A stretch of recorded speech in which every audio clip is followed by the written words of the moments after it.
buhay ng ating Panginoong Jesucristo through the Scripture. Pakibasa po sa Matthew chapter 20, verse 27. Praise the Lord. And whosoever will be chief among you, let him be your servant. Ito po yung sinagot ng ating Panginoong Jesucristo sa mother ni James and John. Kasi itong mother ni James and John, the sons of Zebedee, nag-aas kung sino ang pinakatap doon sa seats in His kingdom. Nagtatanong sila, Lord, doon ba sa inyong kaharian, sino bang pinaka-chief doon? Sino bang pinakamataas doon? Pwede ba itong dalawang anak namin? Ilagay mo sa kanan at kaliwa mo.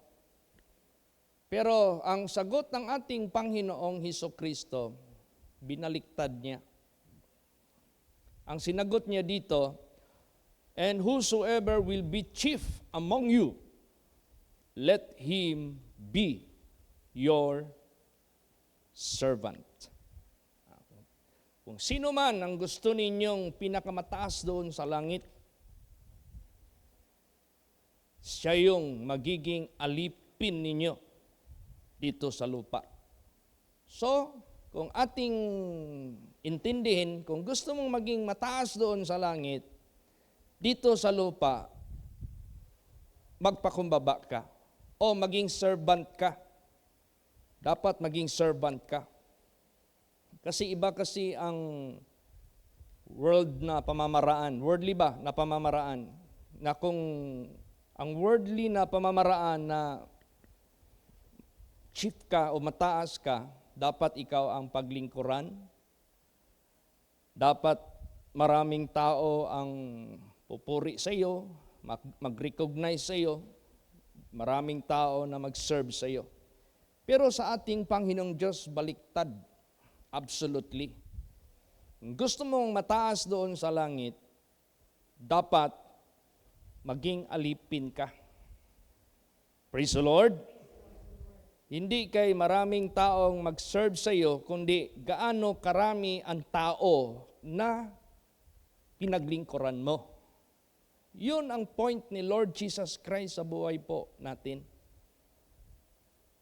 Basahin natin how the mother of James and John approached our Lord Jesus pertaining this matter. Basa.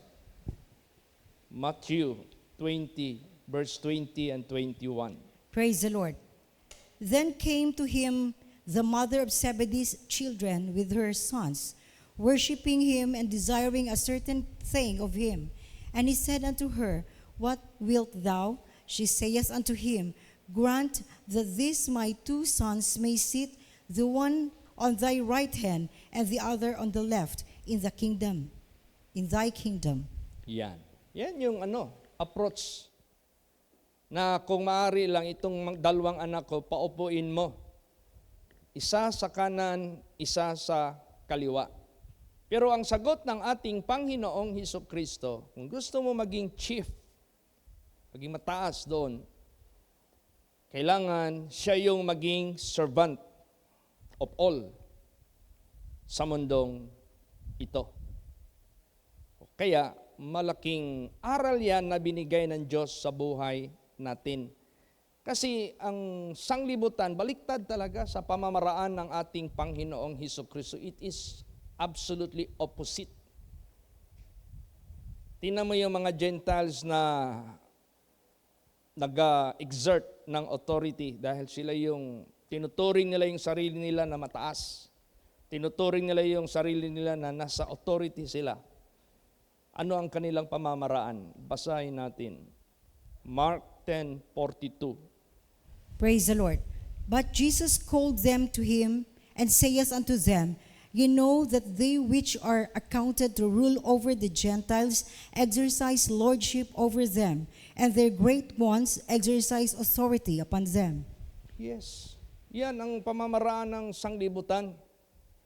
You know that they which are accounted to rule over the Gentiles exercise lordship over them. And their great ones exercise authority upon them. Pero sa ating Panginoong Kristo, reverse, baliktad. Kaya sa buhay natin, kailangan natin sundin ang pamamaraan ng ating Panginoong Kristo na itinuro niya sa kanyang mga disipulo. Pinakita niya na ihimplo sa mga disipulo. Dahil ang ating Panginoong Kristo, He modeled Himself about this. Ginawa niya yung buhay niya na modelo sa atin lahat. Anong klaseng modelo ang pinakita ni Lord Jesus sa atin? Servanthood. Basahin natin. John 13:14. Praise the Lord. If I then, your Lord and Master, have washed your feet, ye also ought to wash one another's feet. Yes. 15. For I have given you an example that ye should do as I have done to you. Yes. Kung ako na inyong Panginoon at inyong Master, naghugas sa inyong mga paa, ganun din kayo, maghugasan kayo sa isa't isa. Ang binigay ko sa inyo na ihimplo para gawin nyo ito, katulad din sa ginawa ko. So what is the reason to serve others? Because Christ served us. Praise the Lord. Anong purpose na mag-serve tayo sa karamihan? Because God or Jesus served us. So kung kalimutan natin ang gospel of our Lord Jesus Christ or the example of our Lord Jesus Christ, babalik na naman yung ating ugali na tayo gusto ang paglingkuran. Babalik na naman yung ating mentality na tayo ang paglingkuran. So let us not forget the gospel, let us not forget the example of our Lord Jesus Christ na dapat tayo ang mag-serve. I wash your feet, therefore you wash the feet of others as I have done unto you. Let us serve others as Jesus served us. Amen? Praise the Lord. Kaya sabi ko kay Sister Leah, gusto ko sa kainan, paupuin lahat, paglingkuran natin lahat, serve lahat sa table ang pakainin. Huwag na tayong magrason na, ay kasi kunti lang yan sila, tayo marami. No! Let us not make excuses. Let us always put ourselves as their servants. Our motto is to serve the many. Amen? Praise the Lord. Bakit? Main church tayo. Kung tinagurian natin yung main, pinakamataas, pinaka-chief among the churches, so we must be the servant of all. Amen? Praise the Lord. Dapat madama nila yan. And that is how Jesus Christ established the promotion. You want to be the chief in heaven? You must be the servant of all. You want to be recognized by God as the chief of all churches? Then do as the servant of all. Lahat. We have to count every head important. We have to count every visitor important para mapaglingkuran natin sila. Tingnan natin kung ano maging bukang bibig nila to the honor and to the glory of our Lord Jesus Christ. Because we follow the example of our Lord Jesus Christ. Amen? Praise the Lord. Nakakahiya kaya magpunta tayo ng ibang mga branches. Makita natin. Tapos sabihin natin, kasi kunti sila. Hindi po. Let us not make any excuses. Kunti man, marami man, ang point dyan, we are servants for them. We serve them. Amen? Na ma-feel nila yung ating pag-serve sa kanila. Ganun ka-importante yung ihimplo na ipinakita ng ating Panginoong Hesukristo. not to be served, but you must serve others. Alam mo, ang ating Panginoong Kristo, sa raming mga characters ng tao sa mundong ito, sa raming mga positions sa buhay ng tao sa sanglibutang ito, sa raming professions sa buhay ng tao sa sanglibutang ito, what He choose to be habang nandito siya sa physical to visit us, servant. Amen? Praise the Lord. He is the King of kings and the Lord of lords. But He set Himself as the servant of all. Kaya natin, sanabi nga ni Jesus, I wash your feet. Hinugasan ko yung mga paa ninyo. Maghugas din kayo sa ibang mga paa, as I have done unto you. So He is the King of kings and the Lord of lords and the Creator of all, and yet He chose to be a servant for a purpose that He might serve us. Amen? Praise the Lord. Yan ang ilagay natin sa ating isip. Basahin natin yan. Philippians 2:7. Praise the Lord. But made himself of no reputation, and took upon him the form of a servant, and was made in the likeness of men. Yes. But He made Himself of no reputation, no title, and took upon Him the form of a servant, and was made in the likeness of men. See? Pinili niya talaga yung servanthood. Because His intention is to serve. Kaya yung sabi ni Lord Jesus Christ, if you are the chief, then you must be the servant of all. So dapat tayo na sa main church, mabansagan tayo pagdating ng pagdagsa ng mga bisita natin, how many, how few, it doesn't matter, basta ma-feel nila, we serve them. Amen? Praise the Lord. Pinaglingkuran natin. Bilangin lahat ng plato para ma-set lahat yan. Bilangin lahat. Isa-isa meron. Kailangan talaga. Tapos yung set up ng mga pastors, kailangan may mga pangalan yan lahat, designated yan. Mga members, order lahat. Kung ginagawa yan ng Congress, ginagawa yan ng Senate, kung sakaling magpakain sila, may mga kanya-kanya na yan silang mga designated area where to sit. If they made it, to make it more pleasurable, acceptable, hospitable, then gawin natin yan. So, kaya i-pray natin. Ilang araw na lang. Anyway, yung tent, palitan naman lang yan. Ito naman dito, na-request ko si Pastor Judy na magtulong kay Pastor RJ at kay Brother Danny. Sila yung nagwi-wielding. Si Brad Silio, Sunday lang yung availability niya. Nagsisikap siya na makagawa. Kahit konting panahon, basta makagawa. So I asked Pastor Judy to come, and he came. Dumating siya by the grace of God. We need to pray for all these things. Praise the Lord. Basta ang aim natin, ang goal natin. Alam mo, si Lord Jesus, He never just taught to be a servant. Hindi lang siya nagturo to be a servant or to serve, but He lived by it. Ikinabuhay niya. He lived by it, and He died for it. Ano pala yung kamatayan niya? To serve us. Yung nabubuhay siya.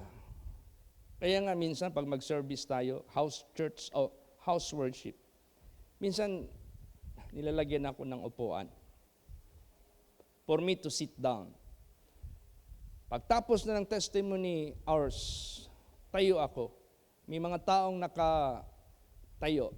Ibigay ko yung seat ko or chair ko. Gamitin nyo ito.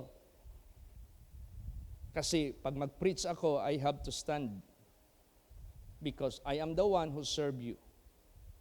And you are the one that will benefit this service. Please be seated.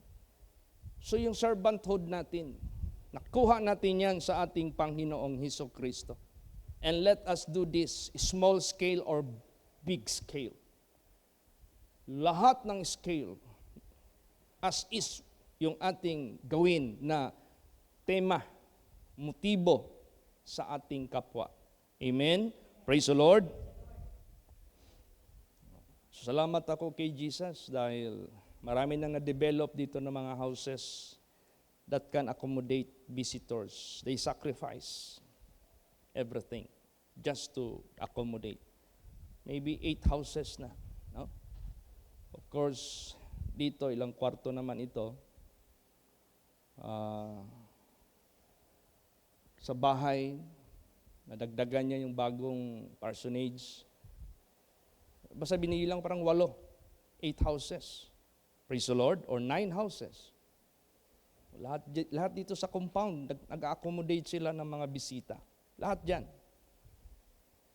Kahit yung maliit na kubo ni Sister Neneng Sausa, lahat yan nag-accommodate. Then I will ask favor from Sister Jocelyn Matandag. Mag-ask na naman ako sa kanya na magamit na naman yung big house niya. So, napaka-importante yung accommodation. Accommodation plus yung ating setup ng meals. At yung setup lahat, kailangan talaga yan, ipadama talaga natin ang importance ng kanilang presence dito. And let them sit down and be served. At salamat ako, may kongregasyon tayo na mag-volunteer, magtulong talaga, mag-serve. Hindi makaya ng Davao congregation ito. Praise the Lord. At salamat ako kay Lord Jesus, may mga churches tayo na malapit dito sa atin na voluntarily will come and they will be helping us as manpower. Kasi ang problema natin, manpower. Karamihan sa atin may mga trabaho, karamihan sa atin mga may edad na. So yung mga kalapit na mga kongregasyon natin na initiative ng mga pastors na nakikita nila na kailangan ng manpower, they themselves initiated to their members to come with me. So to God be the glory. May mga grupo na tayo kahit papaano. Amen? So let us not think ano pa man. Superior, with authority over anybody. No. Let us always make ourselves low. Let us put ourselves as the category of servanthood. And let us serve all, lahat. At kung may mga marinig man tayo, hindi maiwasan ng mga masasakit, maanghang, let us deal with them with all the humility. Let us deal with them with all the humbleness. Let us deal with them with all the patience. Pakita natin ang ating behavior that we are following the behavior of Jesus Christ. Amen? Praise the Lord. Kasi pag ginawa natin ito sa mga kasamahan natin ng mga branches na magbisita dito with all pastors, then, as we serve them, then kung meron mang mga makorek sa buhay nila, makorek, then dadalhin nila yan sa kongregasyon nila. That's a modelo tayo dito. Kung paano minold ni Jesus yung kanyang mga disciples, setting himself as an example. Therefore, let double congregation make us to be the example of all. Amen? Praise the Lord.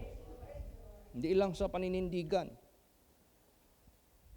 Hindi lang sa unity, sa hospitality. Hindi lang sa ano paman, sa modelo sa ating simbahan, kundi sa ating pag-serve sa kanila. So Jesus made himself as an example. Hindi lang siya nagturo what is servanthood, but he lived by it and died for it. Amen? Praise the Lord. Basahin natin. Matthew 20:28. Praise the Lord. Even as the Son of Man came not to be ministered unto, but to minister and to give his life a ransom for many. Yan. Kahit ang anak ng tao hindi pumunta para paglingkuran, subalit upang maglingkod, para ibigay ang buhay bilang tubos sa karamihan. Hindi lang siya nagturo how to serve, but he lived by it. And he died for it as a servant of all. Kaya ganun ang gagawin natin. Kaya nga sinabi diyan, God hath highly and exalted him and given him a name which is above in every name. But before that demonstrated, he made himself the lowest level. Amen? Praise the Lord. Bago nangyari yan, nilagay niya muna yung sarili niya to a lowest level. Ganon din sa buhay natin. You want to be the chief? Jesus said, let him be the servant of all. Servant tayo sa lahat. Yan ang magandang ihimplo na ipinakita ng ating Panginoong Hesukristo. And I believe that will be a very positive impact that we are about to feel. Ito yung pinakamalakas na impact na mapadama natin sa ating mga parating na mga bisita, yung ating pagiging servant. Lahat ng ating objective to serve them. Anything, ano yung ililid ni Jesus Christ sa atin, to serve them. Hindi lang sa material, hindi lang sa accommodation, hindi lang sa pagkain, lalo't na sa spiritual. Amen? Praise the Lord. Kasi tayo yung main church. Tapos, kailangan, ang prayer natin ngayong, itong gabing ito, ang pinaka-importante sa spiritual, yung pagkilala nila sa Mother Church. At ang pag-submit nila sa Mother Church.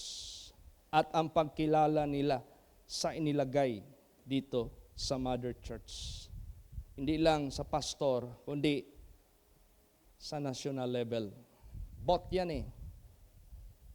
Spiritual leader and the government side.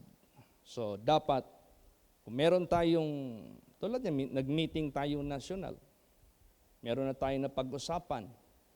So, kung high respect ang kanilang ipapakita sa naglilid sa lahat para pangkalahatan, dapat bawat pastor mas cooperate, bawat pastor mas collaborate. Hindi kayo pagdating ng due time, submit nyo na yung pinag-usapan natin, pastor, hindi ko pa sila na meeting. Ha? Or officer, hindi pa ako nag-conduct ng meeting. Nag-due na lang, hindi ka pa nag-initiate sa pag-usapan. Where is the submission? So dapat, importante, ma-establish yung unity. Ma-establish talaga. Pero we have to set ourselves an example for everyone. Amen? Praise the Lord. Kung paano ni Lord Jesus yan ginawa, gawin natin yan. Yan yung sinabi ni Lord Jesus Christ. He that believeth on me, the works that I do, shall he do also. Kasi itong pagsaserve natin, hindi lang yung accommodation, food preparation, set up ng pag-dine, hindi lang yan. Kasi maya-maya, ioo lang yan. Hulog na yan doon sa rubbish. Doon na yan sa septic tank. Ang pinaka-core ng ating pagsiserve sa kanila, yung itong spirituality. Yung ating pamumuhay spiritual. Para mahatid nila yan sa bawat kongregasyon nila. Amen? Praise the Lord. Pero kahit Yung mga material na mga preparation natin, material yan, but there is an impact. So ipakita natin ang ating servanthood. So the officers must give some accounting, how many tables we need, how many plates we need. Hindi pwede na pagdating ng tsaka ka pa manghiram, tsaka ka pa. Naka-impact na yan lahat. Kung ano yung expected. Plus manpower na mag-volunteer, at mag-join tayo lahat. Yung ating management dito, pinaghandaan natin yan. Plus, may mga magtulong na mga members natin. Alam ko, di tayo pabayaan ni Lord Jesus Christ. Basta yung ating sinusunod na pamamaraan, yung tinuro ng ating Panginoong Kristo, yung servanthood. So bakit ang tendency? You will be great. You will be the chief up there in heaven if you make yourself servant of all. Yan ang paraan ng Diyos . Sa sanglibutan, baliktad . Kung sino yung pinaka-chief, yun yung siniserve. Hindi po. Sa harapan ng Diyos, reverse. Kung gusto mo maging chief, you must serve. Basahin natin. Pero yan ang magiging daan. Sige. Luke 14:11. Praise the Lord. For whosoever exalteth himself shall be abased, and he that humbleth himself shall be exalted. Yan. See? Sino man ang magmamataas sa kanyang sarili, yung want to be served, siya yung gustong iserve, siya yung maggamit ng people, gagamitin niya ang tao. He will take advantage over the people. He want to be served by the people. He used the people. Baliktad. Pagmamataas yun. Pero ang magpapakumbaba, you serve the people. The people benefit from you. Your love, your care, your service, lahat na. Kung anong binigay ni Lord Jesus Christ sa atin na kakayahan. Pero ang magiging tendency niyan, you will be the chief. You will be exalted. Amen? Praise the Lord. Alam mo, tayo, Davao Congregation, ginagraduhan din tayo ni Lord Jesus. Ginigrade din tayo ni Lord Jesus. Nagbibigay din yan si Jesus sa atin ng assessment. Kaya habang nagpipray ako, Jesus, we want to follow your example. We want to obey your instruction. Make us your servants to be your servants. Gawin nyo kaming mga servants mo na maglilingkod sa iyo ayon sa inyong ehemplo, ayon sa inyong pinakita. Kasi diyan ngayon, i-entrust ni Jesus more things sa atin. What more things? He will increase the work of the ministry. He will increase our capability. He will increase our capacity. He will increase our blessings. He will increase our wisdom. For what? That we may increase investing in heaven. That we may increase righteousness. That we may increase good works. That we may become more fruitful. Amen? Praise the Lord. So yun ang magiging natin, objective. Yan namang sinabi ni Jesus Christ.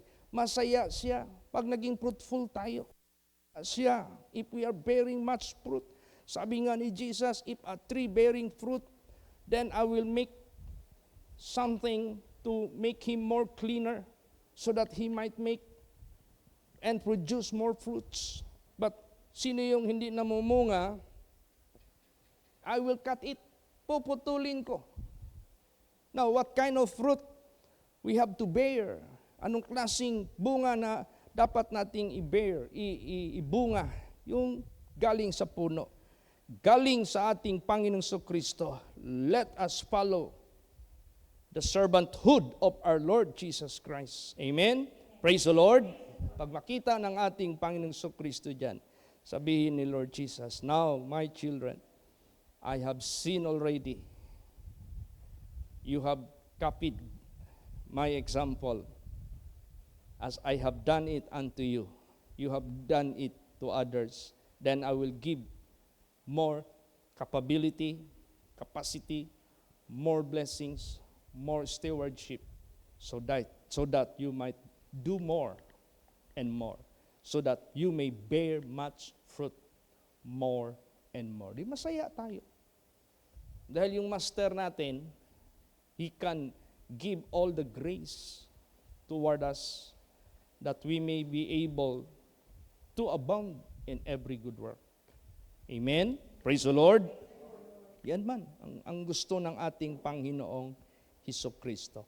So yan ang prayer natin ngayong gabi sa prayer meeting. Jesus, bless us with your character, bless us with your example, and make us the same sa pamamaraan mo as you have done to your disciples, as your disciples done to many people. Ganun din po sa buhay po namin lahat.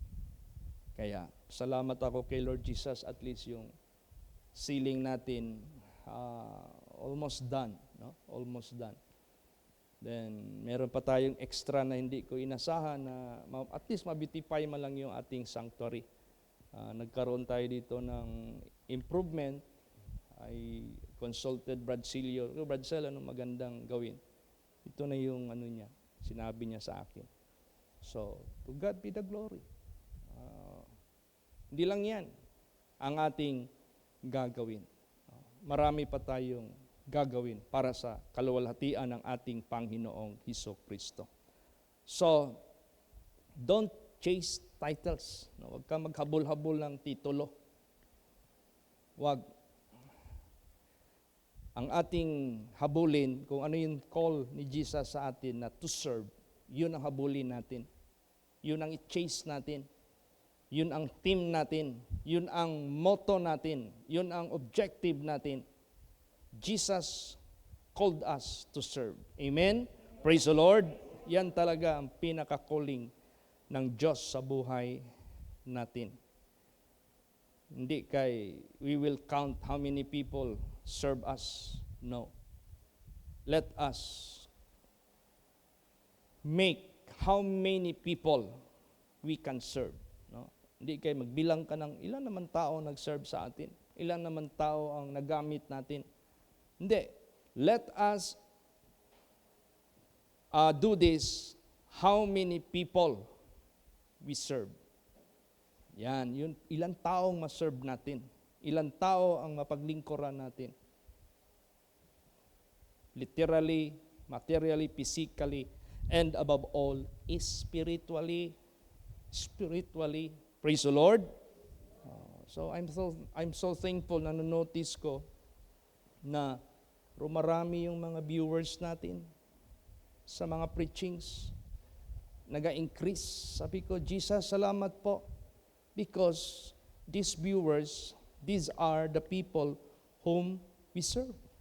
These are the people whom we cater to be fed by the Word of God. So kung nag-i-increase yung pinapakain natin sa spiritual, then kung mag-increase man yung magdating dito to attend, to celebrate with us, then let us do the same way. Amen? Praise the Lord. Ganun. We have to, alam mo, pag yan ang aim natin, yan ang goal natin, nagkakaisa tayo, at lalo't na idalangin natin sa ating Panginoong Jesucristo, 100% yan. Mabubura lahat yung mga previous na mga negativity. So we have to deal with all these things, with all the patience, with all the humbleness, with all the meekness, para sa ganun.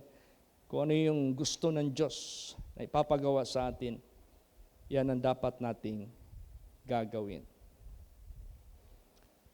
Last verse, Matthew 20:26.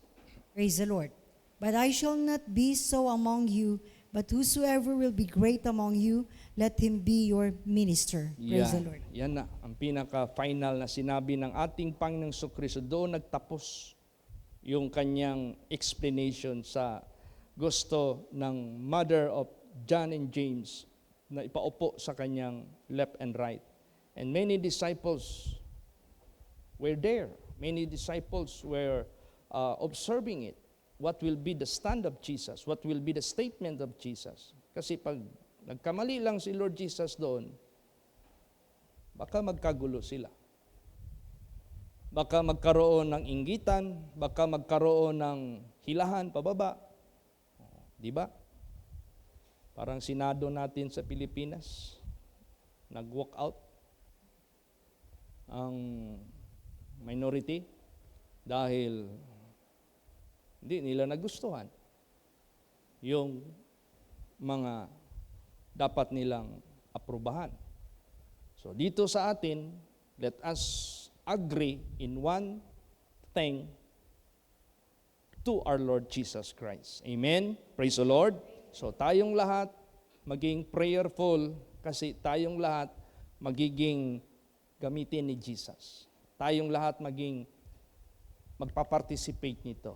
Tayong lahat gagamitin ni Jesus. Hindi lang Davao congregation, pati yung mga kalapit na congregation natin who would help us, who would assist us.